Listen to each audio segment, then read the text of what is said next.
اومدیم تنها نمای متحرک آجری جهان تو منطقه جردن تهران.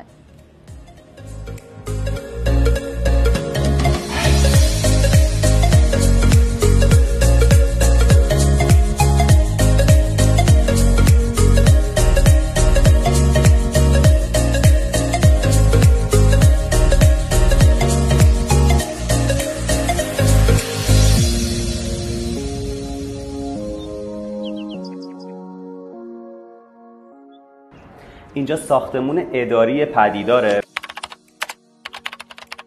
معروف به ساختمون ولوو. کلاً هر ویژگی که یه ساختمون اداری برای لوکس بودن نیاز داره رو اینجا میشه دید. بریم طبقه بالا.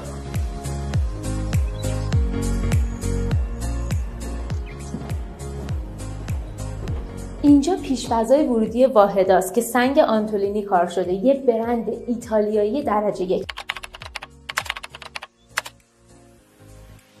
فوق‌العاده زیباست، مخصوصا وقتی محو تماشای جزئیاتش میشید.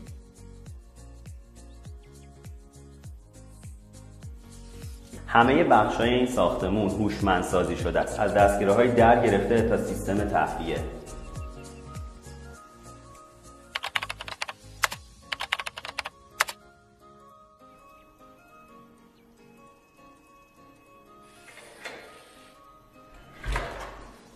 تو فضاهای اداری یه مشکل خیلی بزرگ انتقال صداه. توی این ساختمون همچین مشکلی وجود نداره، به خاطر اینکه سقف و کف و تمام دیوارها با پشم سنگ عایق صدا و حرارت شده.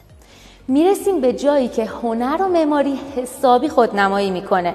دقیقاً بالای سر من یه اسکایلایت داریم.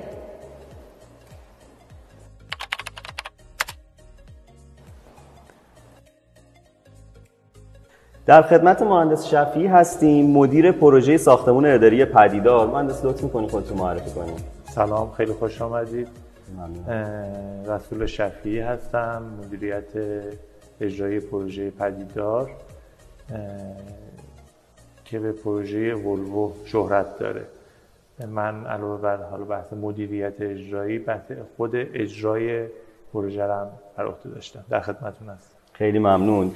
مهندس، سوال اول من و مهمترین سوالمون اینه که وجه تمایز این ساختمون با ملک‌های دیگه، ساختمون‌های دیگه، مخصوصا ساختمون‌های اداری منطقه چیه که انقدر صدا کرده، انقدر همه جا صحبتش هست، علاوه ارزش‌گذاری قیمتی هم تقریبا 2 برابر ساختمون‌های مشابه الان اینجا ارزش‌گذاری شده. این ساختمون نکات مختلفی داشته، وجه تمایز مختلفی داشته که بتونه خودش رو در واقع شاخص بکنه نسبت به پروژه های دیگه، که مهمترینش بحث متحرک بودن نما هستش که به صورت الکترونیکی هستش و یک سیستم مهندسی معماری، سازه، برق، مکانیک و نرم افزار کامپیوتر این کار رو به عهده داشته. و نکته دیگه بحث ارتفاع مفید طبقات هستش که حدود 4 متر یا حتی طبقات بالا تا 4.20 هستش و 2 خط آسانسور 15 نفره برند کانه که برای 6 تا واحد اداری فکر کنم تعداد خوبی باشه. 30 نفر. بعد سلامت. اولین نمای آجری متحرک جهان میشه گفت بله اولین، چون نمای متحرک ما توی دنیا چند تا داریم، توی کشور دبی، توی هنگ کنگ، چین و شاید ما جزو 10 تای اول بودیم که به این رسیدیم و اولین تجربه بودش که ما با حمایت تیم طراح آقای مهندس نجفیان و کارفرما آقای فاطمی تونستیم کار انجام بدیم. آجری که تا حالا نبوده؟ نه، آجری نداشتیم، با اکثرا با پروفیل یا ورق بودن یا چوب بودن. ما متحرک توی ایران داریم، متحرک با به صورت دستی بتونن این کار انجام بدن، اما اینکه به صورت هوشمند باشه و فرمایی رو از قبل طراحی شده باشه که در قالب یک تاچ پنل بتونه اون فرما رو تغییر بدن تا حالا نداشتیم. درسته. توی این فضا ما همون برند سنگ آنتولینی رو استفاده کردم که من این سنگ رو خیلی دوستش دارم، به اسم سنگ استاد فرشچیان میگن. منو یاد تابلوهای استاد پرشتیان میندازه که خیلی هنریه. آره کار خدا دیگه اومده ثابت کرده، اول منم بعداً بقیه. به ضد سرقت هم برای خود ورودی گذاشتیم و روکشش هم همون روکش‌های خاصی که ما تو پروژه استفاده کردیم برای این در هم چوب‌های اینا روکش‌های چوب‌های آفریقایی هستن.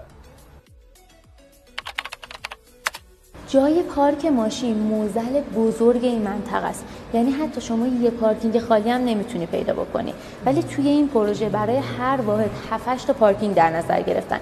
بریم که خود جناب مهندس شفیعی توضیحش رو بهمون بدن. زمان گود برداری من برای اینجا 12.5 متر بود، من 13 متر پایین رفتم که بتونم 37 تا پارکینگ سندی یا 60 تا جای پارک برای 6 تا تک واحد ببینم.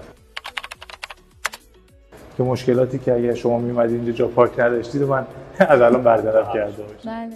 یه ویژگی که این پارکینگ داره که برای کسایی مثل منم راحته اینه که ستون به جای اینکه طبق حالا معمول طبق عرف اینجا کار بشه، تو طرح معماری اومده وسط که دیگه مزاحم گردش ماشین نشه. اینو با یه فرمون خیلی راحت میتونه ماشین بیاد رد شه از اون سمت بره پایین. اینجور نکات تو هر ساختمونی رعایت نمیشه. خیلی معدود تعداد ساختمون هایی که به این نکات ریز معماری توجه میکنن. یکی از نکات جالب این ساختمون نمای در پارکینگشه که دقیقاً مشابه نمای ساختمونه تا اون هماهنگی نما از بین نره. برندش هم زومر آلمانه که یکی از بهترین برندهای موجود تو بازاره.